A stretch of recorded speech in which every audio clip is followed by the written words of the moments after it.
Here, and welcome to episode 7 of the Healthy Habits, Healthy Life mini series that I have on YouTube. And each week we do a different topic for basically all of 2022 and maybe beyond. So there's a lot of videos coming, and the playlist is actually included in the description. So if you'd like to see what you missed, you can check out the playlist. Today's topic is around the topic of breathing. Now you would think that's pretty easy. Why do we need a video on breathing? Well, most of us don't breathe properly, and I, for one, have not breathed properly for a long time and am training currently, if you want to put it that way, in breathing better. So I want to give you some tips on what I'm learning. I'm certainly not the expert on breathing, but I'm doing my best to recognize where I haven't been breathing properly and making an effort to breathe in a better manner. Now, why is breathing important? Well, I'll cover this even though you think it's probably pretty obvious, right? So, when we breathe in, we're breathing in oxygen to feed all of our cells. And as we breathe out carbon dioxide and think about it as toxins as well. Now, what's really interesting, and I think this will encourage you possibly to be more aware of your breathing, is that in studies, when they tagged fat cells and they try to figure out through radioisotopes like where does the fat actually go when we lose weight. What's fascinating is the grand majority gets exhaled. Yeah, exhale your fat. Yeah, so maybe we should actually breathe better if we want to release some fat. So I do believe that it's pretty difficult to be fully healthy and also lose fat weight if that's what you want to do without having good breathing habits. So let's talk a little bit about bad breathing habits, something that I can definitely identify with. Okay. So as children, we often babies, I should say, we often do abdominal breathing. So that means when we breathe in, our bellies rise. And when we breathe out, our bellies go down. And we naturally are nasal breathers. In fact, they often say babies are obligate nasal breathers. In other words, if you plug their nose, they can't breathe. Um, what's also fascinating about babies is that, when you dunk them underwater, they automatically hold their breath. I wouldn't necessarily suggest doing that to a brand new toddler. That you, not brand new toddler, but suddenly a brand new thing to a toddler. But if you have a young child, like a baby, oftentimes they do these swimming, lessons where they dunk them underwater and they actually, just blow on their nose and they know to hold their breath. Anyway, I'm not telling you to do that. I'm just noticing that this was very, very interesting to me. So, what happens is that most people, especially with all the stressors going on in our lives and things like that, most people tend to breathe through their mouth. And unfortunately, I have done a lot of that and continue to do more than I would like to, especially when I am talking. When I'm talking, I tend to breathe in and out through my mouth, and it takes more effort for me to breathe in and out through my nose. So here's the thing. Why would you want to breathe through your nose instead of your mouth? Well, a couple of reasons. Number one, it warms the air. It brings it to a temperature that is appropriate for your body. So for people that have like spasmic, lungs, if you will, like asthma and things like that, when they breathe in and out through their mouth, they're breathing in cold air and it hits, the tissues of the respiratory system. And there's a little bit of, spasm. But if you warm the air first, it takes a little longer getting in there, but because the nasal turbinates are like these little, coily things, and they kind of, takes the air a little bit longer to get in there, but then it's warmed. The other really cool thing is that in the front of your nose, the nasal cavity, you actually make nitric oxide.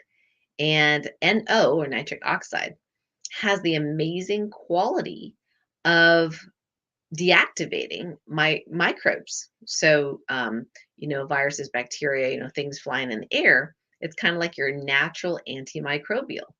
So breathing in and out of your nose is a great idea.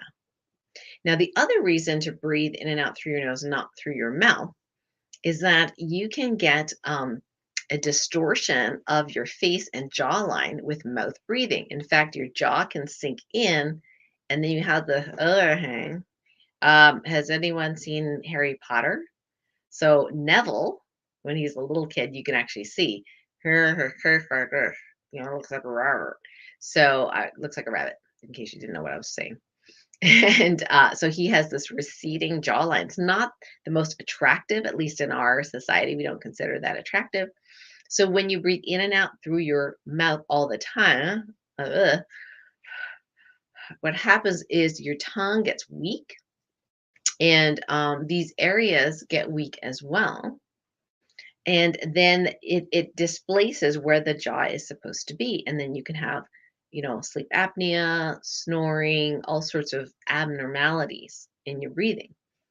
So, breathing through the nose exclusively, unless you're doing a specific, Kundalini yoga or whatever, breathing through your nose almost exclusively any other time is better for you, is my current understanding, than breathing in and out through your mouth. The other thing, too, is your teeth need to be moist, because if your teeth are exposed to air too much, you can actually run the risk of having more tooth decay or dental caries, okay, cavities.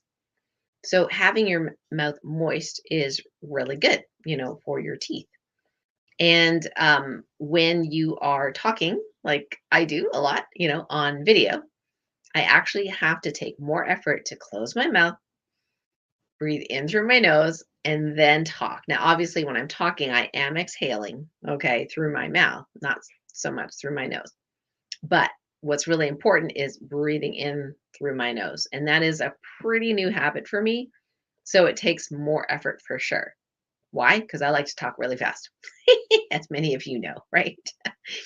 um, so what else do we not do well breathing? Well, when we are stressed, we tend to chest breathe. Remember, I said babies tend to abdominal breathe. So if you watch a baby, who's lying face up, and you watch their belly, they breathe in, their belly goes up gently, and they breathe out, their belly goes down, they're breathing through their nose. Adults, unfortunately, and possibly due to the stress response we're so used to, we breathe up here, and we use our muscles in the neck and in the upper chest to breathe in like this. See if I can even do it. If I'm exaggerating.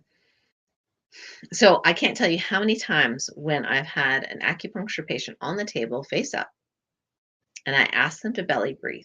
They can't do it. They puff up their chest, deep breathe, right? I'm like, no, I want to see your belly rise. They can't do it. So what do we do to practice?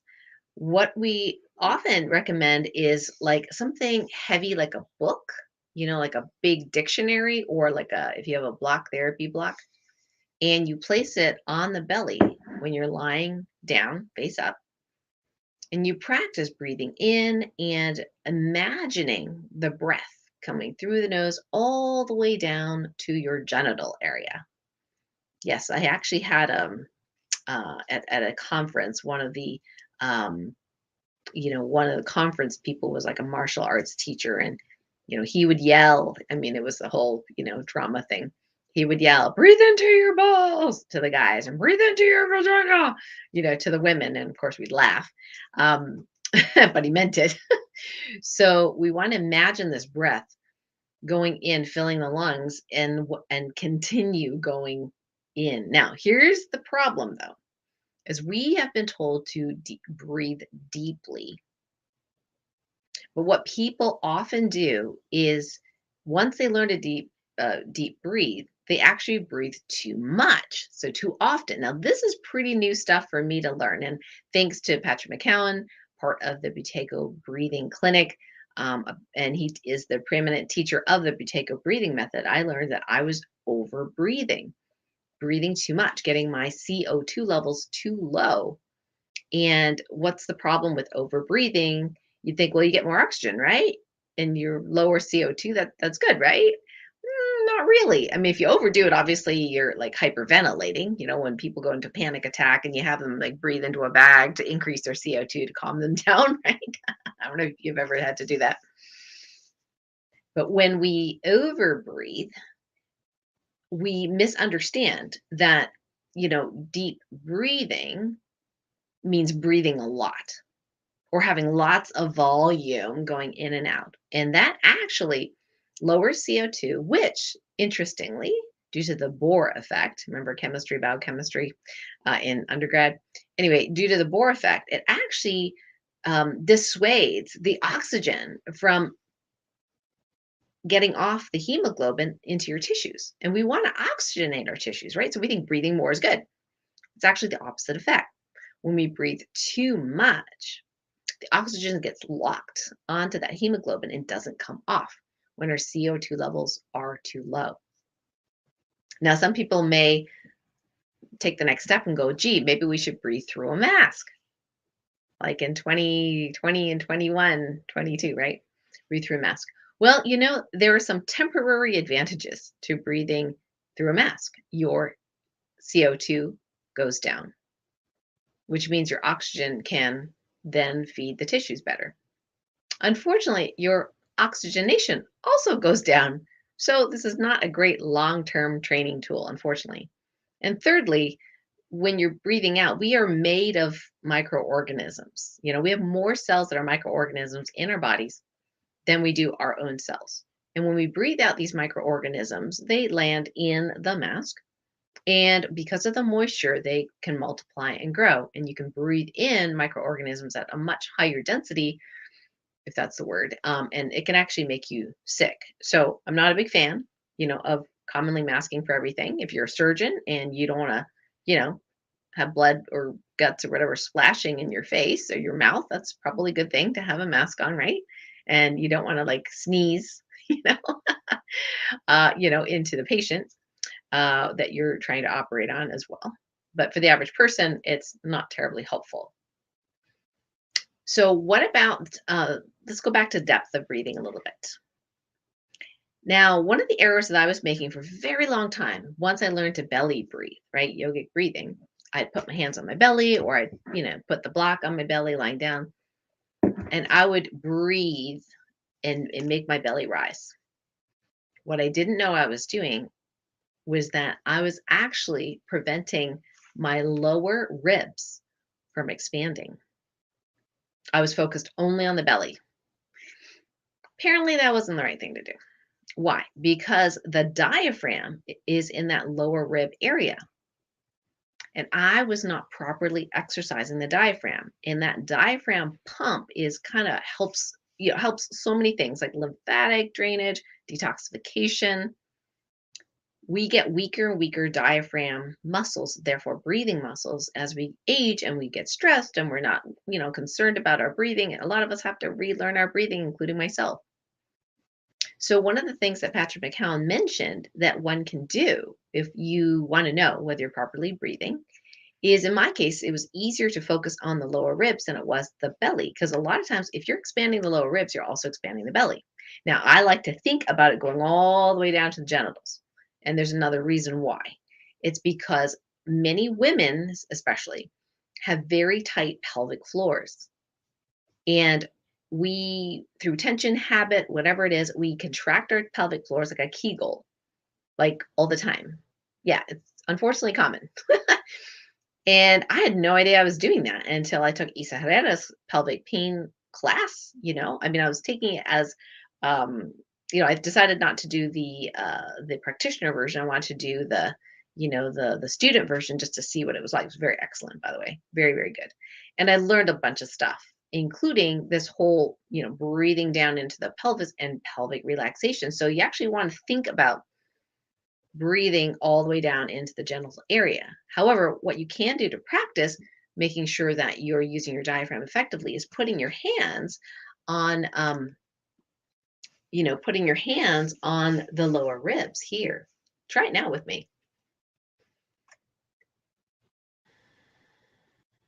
And breathe really slow in and out through your nose. And let your belly go. I know we're taught, oh, suck your belly in. Well, not so great. There are times to do that and times not to do that. One more time. Try it. So at this point, it takes me conscious effort because I spent years breathing incorrectly. So I have really not so great habits. So I'm reversing those habits. And this is one of the healthy habits that I am working on a daily basis.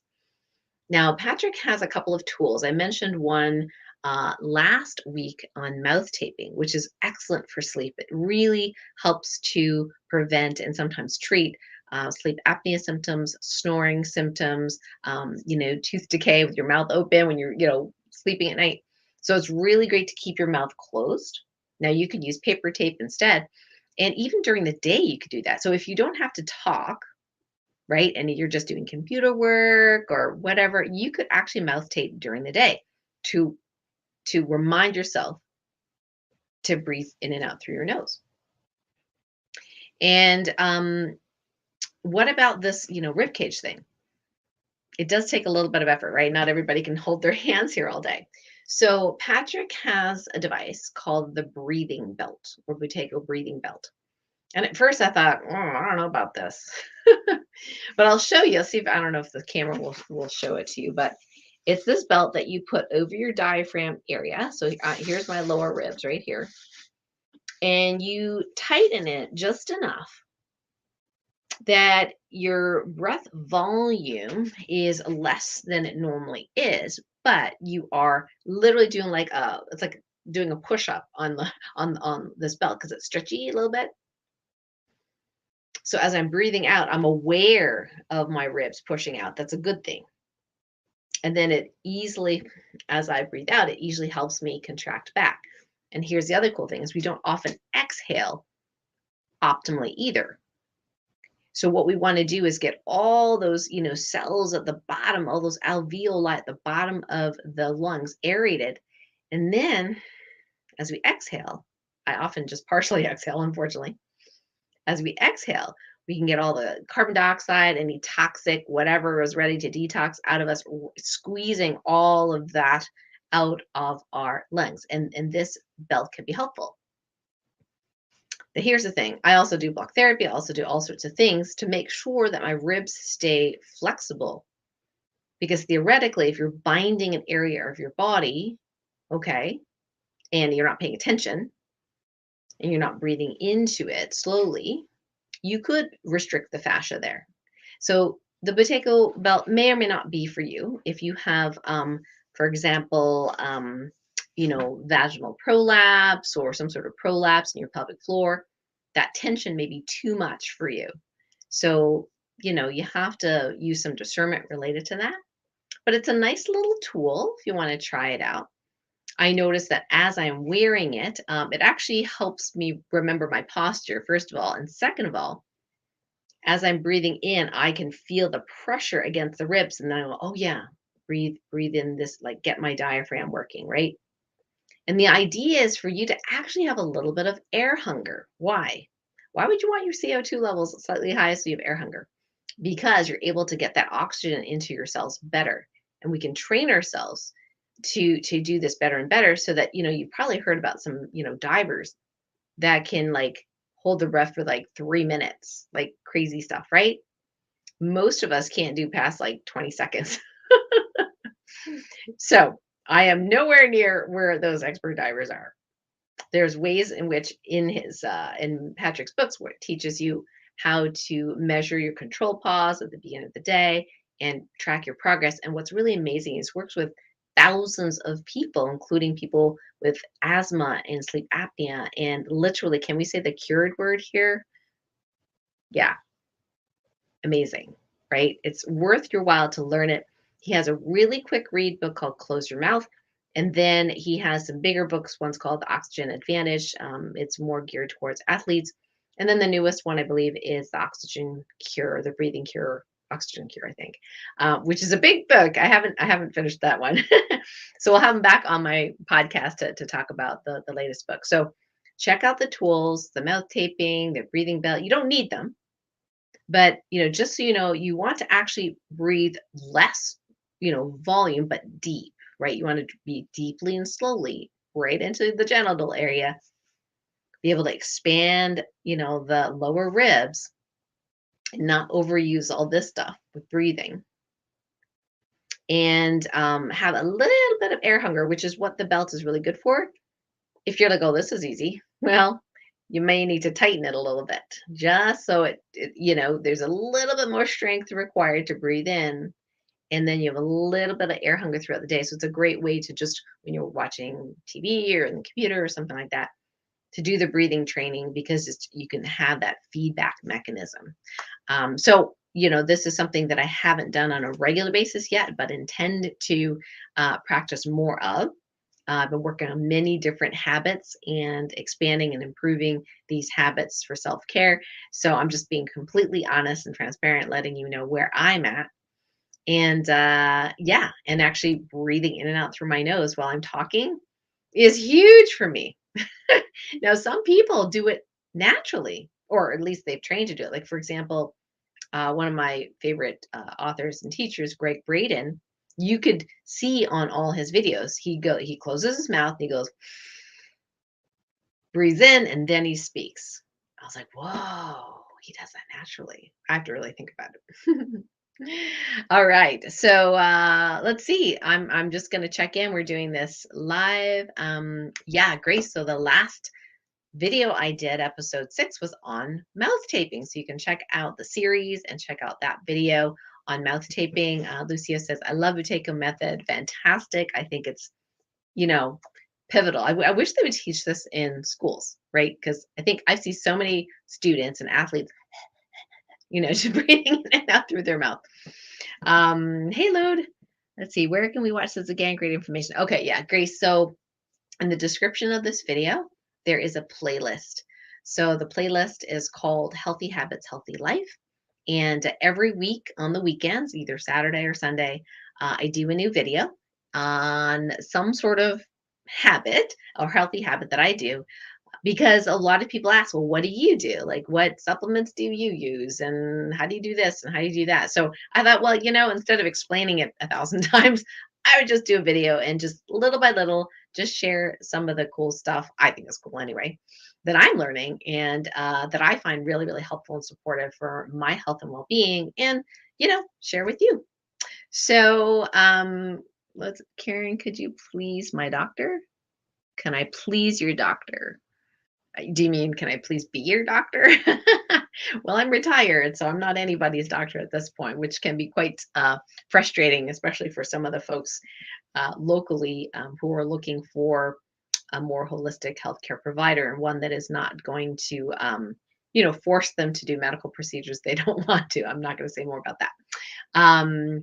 Yeah. So if you are in my Facebook group, Light Warrior Network, this will be automatically, streamed live there. This is on my YouTube channel as well. So please feel free to, comment, share, and like on that platform. And then it's also on my Facebook business page. And then we actually take the links as well to put into my new community, the Light Medicine Community, and the Health Freedom Tribe. They have a little space in there just for like health and wellness tips. So we just copy it in there as well. So there's lots of different places, and feel free to share if you think this is helpful. All right. Yes, I'm retired. Yes, I do this stuff now, right? Because I love it so much. Okay. Well, it was great to be with you today, and we'll see you sometime next week. Can't promise what time it is. It's just kind of like, the inspiration hits me, and then I do a video. So thanks so much for watching, and I'll see you next time. Bye for now.